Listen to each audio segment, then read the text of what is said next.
బాగానే ఉంటుంది క్లాత్. ఉండగల కలర్లో నువ్వు వచ్చి బ్లౌజ్ ఇది కాంట్రాస్ట్ వస్తుంది.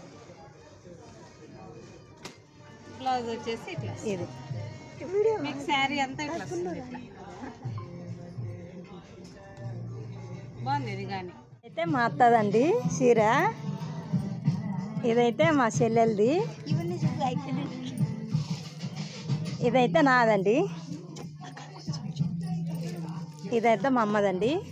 ఇది ఈ అక్క అయితే మాకు సెలెక్షన్ చేసింది మొన్నసారి, కానీ ఈ అక్కే, అందుకని ఈ అక్క దగ్గరికి వచ్చినామండి. ఇది సిమ్మిస్ చార్ అంటండి, చిమ్మిచ్చి అంటండి. ఇదైతే మాకు నచ్చలేదు, కలర్స్ జీవితానా అయినా మాకు వద్దులే అని ఇది వద్దనుకున్నామండి. చూడండి ఆఫర్లు అండి. ఇది ఈ షాప్కి రండి, అనంతపురంలో. షాప్ పేరే బిరక డ్రెస్ సర్కిల్ షాపింగ్ అండి. ఓకే అండి, బాయ్.